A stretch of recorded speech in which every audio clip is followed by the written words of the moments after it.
CSR ने दिसंबर 2023 में पूछा गया इंटीग्रल इक्वेशन पे क्वेश्चन हमसे क्या पूछा गया था, consider the following Fredholm integral equation को आई से डिनोट किया, ठीक है।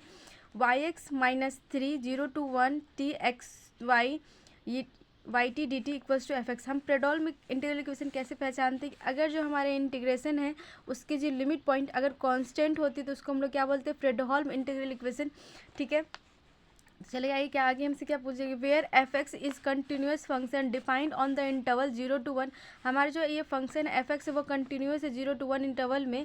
Which of the following choice for F x have the property that the above integral equation admits at least one solution. अब हमसे पूछी जा रही है कि हम एफ एक्स की ऐसी कौन सी वैल्यू चूज़ करें जिसपे जो हमारा ये जो फंक्शन हो वो कम से कम एक सॉल्यूशन एग्जिस्ट करे, मतलब इनफाइनाइट सॉल्यूशन हो या फिर उसके पास सॉल्यूशन कम से कम एक सॉल्यूशन उसके पास एग्जिस्ट करना चाहिए, मिनिमम एक सॉल्यूशन वहाँ पे होना चाहिए, ठीक है।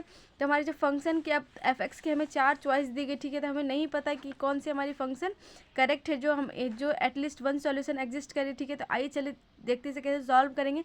तो हमें इक्वेशन क्या दी गई है, इंटीग्रल इक्वेशन। तो इंटीग्रल इक्वेशन हम लोग यहाँ पे लिख देंगे, ठीक है। अब इसको क्या करेंगे, अब जानते हैं कि फ्रेडहोल्म इंटीग्रल इक्वेशन है, तो फ्रेडहोल्म इंटीग्रल इक्वेशन को कैसे सॉल्व करते हैं। तो y equals to F x, इसको इधर लेके गए क्या आगे plus 3 0 to 1 t x y t dt, ठीक है। अब जितनी भी हम जानते हैं कि फ्रेडहोल्म इंटीग्रल इक्वेशन का जब भी हम लोग सॉल्व करते हैं तो हमारी जो इंटीग्रेशन रहती है उस इंटीग्रेशन से जितनी भी x की जो टर्म्स होती है उसको हम लोग बाहर निकाल देते हैं इंटीग्रेशन के बाहर और t के टर्म्स को अंदर में रखते हैं। तो हमारी वैल्यू क्या होगी, y x equals to F x plus 3x 0 to t y t dt, ठीक है। अब क्या करेंगे, इस जो हमारे जितने भी ये टी की टर्म्स आ गए, इस टी की टर्म्स को क्या मान लेंगे हम लोग, सी मान लेंगे। तो हम लोग यहाँ पे लिख देंगे कि Y x equals to F x plus 3x into C, क्योंकि हमने सी की वैल्यू को इस वैल्यू को हम लोग सी मान लिए, ठीक है। अब हम क्या करेंगे, इस सी के इक्वेशन को सॉल्व करेंगे। अब हम इसको सी को सॉल्व करेंगे तो नाउ सी इक्वल्स टू क्या होगा 0 to t y t d t. तो अब जहाँ जहाँ वाई टी हमें निकालना है, तो वाई टी हम कैसे लेगा, ये वाई एक्स हमारी ये वैल्यू है, ठीक है। इस वाई एक्स में जहाँ पे एक्स है वहाँ पे हम लोग टी वैल्यू पुट कर देंगे। तो सी इक्वल्स टू क्या होगा 0 to t इंटू, अब हमारी ये वाई टी की वैल्यू है तो यहाँ पे टी रखेंगे तो एफ एक्स, तो एफ टी प्लस यहाँ पे टी रखेंगे तो 3t इंटू सी इंटू डी टी, ठीक है। अब इसे सॉल्व करेंगे तो सी इक्वल्स टू हमारी वैल्यू क्या होगी 0 to 1 t f t d t plus 3, इससे मल्टीप्लाई करेंगे तो 3c into 0 to 1 integration of T square D T, ठीक है। आगे देखते हैं इसे क्या करेंगे। फिर c इक्वल टू हमारी वैल्यू क्या आएगी 0 to 1 t f t d t plus 3c 0 to 1 T square D t, ये हमने c की वैल्यू निकाली, ठीक है। अब c को इसको सॉल्व करेंगे तो c इक्वल टू क्या होगा 0 to 1 t f t d t plus 3c, इसका इंटीग्रेशन टी स्क्वायर का इंटीग्रेशन क्या हो गया हमारा 3 टी दी पावर 3 बाई 3, ठीक है। लिमिट हमारी कहाँ से कहाँ है 0 to 1 है, तो 0 to 1 लिख देंगे। फिर c इक्वल्स टू क्या होगा 0 to 1 t f t d t plus 3c into, अब हम लिमिट रखेंगे तो upper limit minus lower limit, तो अपर लिमिट रखेंगे तो हमारी वैल्यू क्या होगी 1/3 माइनस 0। तो c हमारी क्या होगी c equals to 0 to 1 t f t d t plus, इसको हम सॉल्व करेंगे तो हमारी वैल्यू क्या होगी 3/3 और 3 से 3 कैंसिल हो गई, तो हमारी वैल्यू क्या होगी c, सिर्फ c यहाँ पर बच गई, ठीक है। तो यहाँ पे क्या लिखेंगे, अब c इधर आएगी तो हमारी वैल्यू क्या होगी c minus c equals to क्या होगी 0 to 1 t f t d t, ये कैंसिल आउट हो गई तो हमारी वैल्यू क्या होगी 0 के बराबर हो गई। अब हम जानते हैं कि अब हम इस सॉल्यूशन को हमें कम से कम एक सॉल्यूशन एग्जिस्ट होनी चाहिए, ठीक है। तो हम क्या करेंगे, ऑप्शन सब चेक करेंगे कि हमारी हमें जो भी वैल्यू एफ एक्स की दी गई है सारे ऑप्शन को रख के हमें चेक करना होगा कि कौन सी एफ एक्स की वैल्यू क्या यूनिक वैल्यू एग्जिस्ट, एक कम से कम एक एटलीस्ट वैल्यू एग्जिस्ट करे, ठीक है। तो ऑप्शन 1 हम लोग चेक करेंगे, ऑप्शन 1 में अगर एफ एक्स हम ये एफ एक्स लेते हैं, ठीक है। तो एफ एक्स हमारी क्या दी हुई है एक्स स्क्वायर माइनस 1/2, ठीक है। इसे सॉल्व करेंगे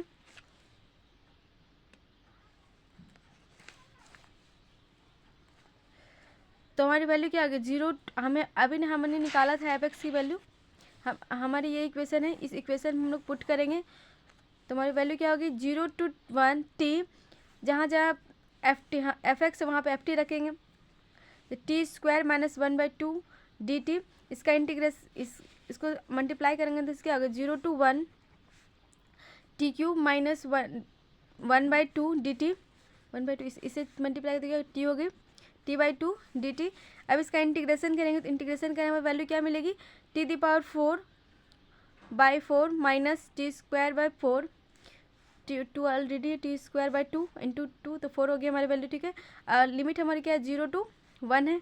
हम इसमें लिमिट रखेंगे तो upper limit minus lower limit, तो अपर लिमिट हम वैल्यू रखेंगे क्या होगा 1/4 माइनस 1/4 -0 अपर लिमिट और लोअर लिमिट के तो हमारी वैल्यू क्या होगी 1/4 माइनस 1/4 -0 तो हमारी वैल्यू क्या होगी 0 के बराबर होगी। मतलब हमारी जो ये फर्स्ट कंडीशन है इसको ये सेटिस्फाई करे, जब इसमें हम वैल्यू पुट कर रहे हैं तो ये 0 के बराबर आ रही है, तो हम कह सकते हैं कि हाँ हमारी जो वैल्यू है इसको ऐसे करें तो ये C0 होगी, C0 इंटू सी, 0 इंटू सी तब इनफाइनाइट एग्जिस्ट सॉल्यूशन एग्जिस्ट तब होगी जब इस साइड में हमारी वैल्यू क्या हो जाए 0 हो जाए, तो हमारी ये वैल्यू क्या होगी 0 होगी, ठीक है। नेक्स्ट हम देखेंगे ऑप्शन सी, ऑप्शन 2 देखेंगे। ऑप्शन 2 में हमें क्या दी हुई है कि अब f(x) इक्वल टू e⁴x, तो जहाँ जहाँ f(x) है वहाँ पे जहाँ f(x) वहाँ पे ft रखेंगे, ठीक है। तो हमारी वैल्यू क्या होगी 0 to 1 t into e⁴t dt। इसको सॉल्व करेंगे तो हमारी जो वैल्यू आ गई इसका इंटीग्रेशन करेंगे t dt t, इसका डिफरेंस इंटीग्रेशन करें तो e⁴t हो गई, ठीक है। अब इसका डिफ्रेंशिएशन करेंगे तो हमारी वैल्यू होगी 1 माइनस e⁴t, इसका इंटीग्रेशन करने के बाद हमारी ये वैल्यू फैन फाइंड हुई, ठीक है। तो upper limit minus lower limit करेंगे तो ये वैल्यू क्या होगी e⁴1 minus e⁴1, upper limit minus lower limit रखेंगे तो 0 माइनस 1 रखेंगे तो ये हमारी कैंसिल आउट होगा, तो हमारी वैल्यू क्या होगी 1 के बराबर होगी, जो कि 0 नहीं हो रही हमें 0, अगर 0 होती तो कम से कम एटलीस्ट 1 सॉल्यूशन होती, बट ये 0 नहीं हो रही तो ये हमारी ऑप्शन क्या होगी इनकरेक्ट होगी, ठीक है। हमारे सिर्फ ये वाली ऑप्शन हमारी ऑप्शन 1 करेक्ट हो गई, तो हमारी ऑप्शन 1 क्या है ये करेक्ट है, ठीक है। ऑप्शन हमारी सेकंड इनकरेक्ट है। अब हम ऑप्शन 3 और ऑप्शन 4 को रख के चेक करेंगे कि हमारी कौन सी वैल्यू, अब ये दोनों में करेक्ट है, ठीक है। तो चलिए आए ऑप्शन 3 को चेक करते हैं। तो ऑप्शन 3 में हमें क्या दी हुई है,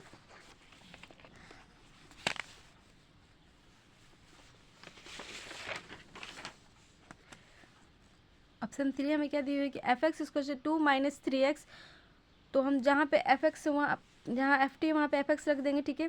तो 0 to 1 t इंटू ft रखेंगे तो 2 माइनस 3t dt, ठीक है। इसके जब इंटीग्रेशन करके जब सॉल्व करेंगे तो हमारी जो वैल्यू आएगी वो किसके बराबर आ जाएगी 0 के बराबर आ जाएगी। तो हम लोग कह सकते हैं कि ये भी हमारी वैल्यू क्या है ट्रू है, क्योंकि 0 आएगी तभी वो कंडीशन को सेटिस्फाई कर सकती है। तो हमारी जो थर्ड ऑप्शन होगी वो भी क्या होगी करेक्ट हो गई, तो हमारी जो थर्ड ऑप्शन होगी वो क्या होगी ट्रू हो गई, ठीक है। अब फोर्थ ऑप्शन चेक करेंगे। तो फोर्थ ऑप्शन हमें क्या दी हुई कि f(x) equal to x minus 1, तो जहाँ जहाँ ft वहाँ पे रख देंगे तो 0 to 1 t into t minus 1 dt। अब इसको सॉल्व करेंगे तो 0 to 1 t स्क्वायर, इसे मल्टीप्लाई करते t² minus t dt। Integration करने का सॉल्व करेंगे तो वैल्यू क्या आ रही है -1/6 के बराबर आ रही है। तो दैट मीन्स ये क्या 0 नहीं आ रही है, तो हम कह सकते हैं कि हमारी ऑप्शन क्या होगी इनकरेक्ट होगी।